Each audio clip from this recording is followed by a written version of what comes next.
What's a made-up fact that sounds real? Lifesavers candy was invented to help prevent choking deaths. The idea behind them was that, if the candy should become lodged in the throat, there would still be a small hole in the center for air to pass through. They were literally life-saving. Lifesavers were put on the market only 3 months after the Titanic sank. This is the better one, since it references what most people recognize as the actual origin of the name. And it's totally plausible that a candy company in 1911 would be callous enough to capitalize on a tragedy. Edit, this is actually true. Edit, yes, it was 1912. No, getting that wrong by one digit does not equate to anti-vax propaganda. If you feel the need to correct it, I've heard you. If you feel the need to be a smug bastard about it, suck me. Mate, this one is actually true. Holy shit. Vitamins is actually a portmanteau of the words vital minerals. First one on this thread that I believed before realizing what this thread was. Same. I legit just read the title, understood it, then instantly thought this was real. Monocles with 2 lenses are called bionicles. Fun fact, it first had 3 lenses because it kept breaking and was called trickles. But then the glasses got stronger and they didn't need 3. They reduced it to 2 and then 1. That's also where the phrase trickle down comes from. It trickled down to monocles. Trickle down monoconomics? NERF is an acronym for non-expanding recreational foam. I'd honestly believe this if it wasn't in this thread.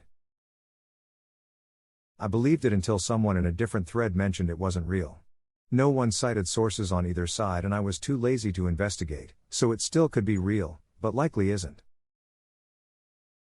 This is from the inventor of NERF on his website rengeyer.com. People often ask whether NERF was the name that we chose for the wider range of foam products. The answer is no. Our in-house working name while we were developing the product ideas made reference to addendums to enhance a woman's presence. We called it Falsy Ball. It was after our line of foam products hit the market under the name NERF that we learned where the name came from. One of the people involved in promoting the line suggested naming it after the foam padded roll bars on Jeeps, which off-roaders had dubbed NERF bars. The name stuck. Okay, but why are NERF bars called that? A NERF is a small, often intentional collision between 2 vehicles to initiate a pass. So you NERF them with your NERF bar. They aren't limited to Jeeps whatsoever. In fact, they've been in the racing world for decades, so even the NERF company owners don't know the true history of their own name apparently. Gotta say, both this comment and the one above it sound like they could also be made up. You're goddamn right. That's just what I was thinking. I don't trust any of you duckers. Turns around quickly looking for suspicious movement. Dinosaurs had big ears, but everyone forgot this because dinosaur ears don't have bones. It's a rock fact. A single ravioli is called a raviolus. Is a single tortellini a tortellino? Yes, those scientists are still searching for the tortello. Each year, sharks kill more people than toasters. That one's true though. Sharks don't kill any toasters. Spirit of Halloween is owned by Spencer's. It makes 50% of Spencer's profit in the 2 months they are open. This is my favorite so far. I have no idea what's even real anymore after reading this thread. I don't believe that. Your disbelief seems feigned. The phrase yeehaw didn't actually come from cowboys. It came from the Chinese railroad workers during the 1800s when they built the Transcontinental Railroad. Related real fact, the term buckaroo is an anglicization of vaquero, pronounced, very roughly, like vaquero. It literally means cowboy in Spanish. And juzgao, which is the cowboy term for jail, is likewise an anglicization of juzgao, from Spanish juzgado, which is a word for courtroom in Mexico.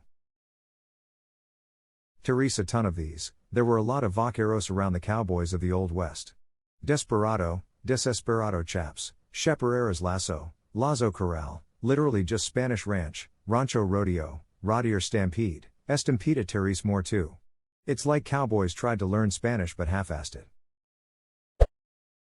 The human body produces enough saliva in one lifetime to fill a submarine. How much is that in football fields? At least one, depending on the size of the submarine. The reason why the police are sometimes called cops is because their badges used to be made out of copper. Wait a second, I thought this was actually true? No, cop actually comes from copper, which is English slang. Basically, a copper is someone who seizes things by force. At least according to my Google, that word is also the source of phrases like cop a feel or cop an attitude. Neat.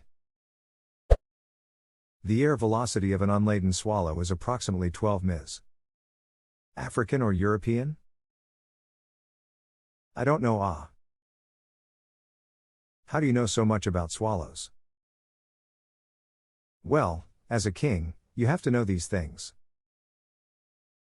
Well, who made you king? I didn't vote for you. You don't vote for king. Well, how'd you become king then? The Lady of the Lake, her arm clad in the purest shimmering samite, held aloft Excalibur from the bosom of the water, signifying by divine providence that I, Arthur, was to carry Excalibur. That is why I am your king.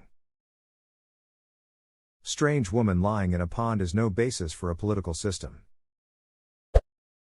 Norwegian warships don't have numbers painted on their bows. Instead, they have barcodes printed on them.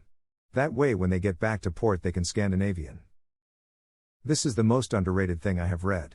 I love you. Thank you for my new second favorite joke of all time. You have changed my life for the better. Edit, here is the first. What do you get when you cross the Atlantic Ocean with the Titanic? About halfway. Tell us your first. Tetris was inspired by a carpet shortage in the Soviet Union. People could only get carpeting scraps that were cut out for where cabinets, closets, were.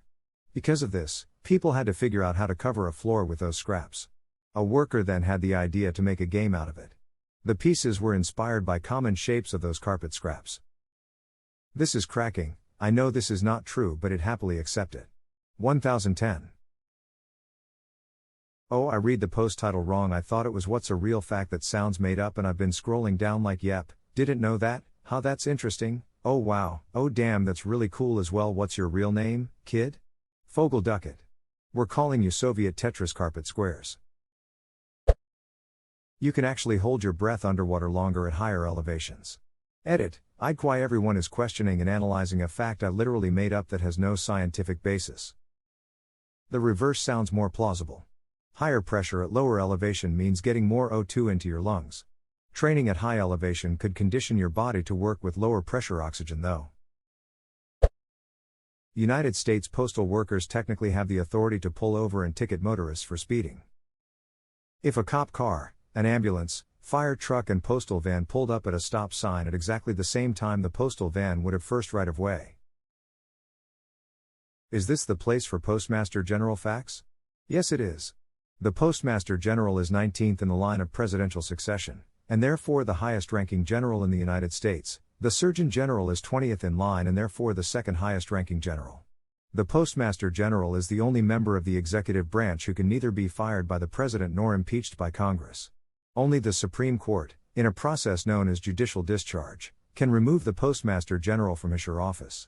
The Postmaster General is still provided by Congress with $40 a year for the purchase of beeswax and turpentine in order to waterproof haversacks, frocks, coats, and clothing divers. Benjamin Franklin, the first Postmaster General, was posthumously awarded the title Postmaster General Emeritus by Congress in 1976, and recognized as a six-star general along with generals of the armies George Washington, Douglas MacArthur, and John Pershing, also all posthumously honored. You know, I wanted to fact-check this, and I discovered an absolutely amazing, and actually true, fact. According to Wikipedia, the Postmaster General is the second highest paid U.S. government official, based on publicly available salary information, after the President of the United States. I would have never guessed that the best paid government job after the POTUS is, of all people, the boss of the USPS. POTUS and POTUS. Velveeta is compressed American cheese that didn't meet quality standards. American cheese has quality standards?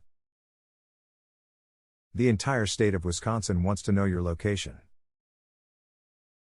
That's cheese from America, not American cheese.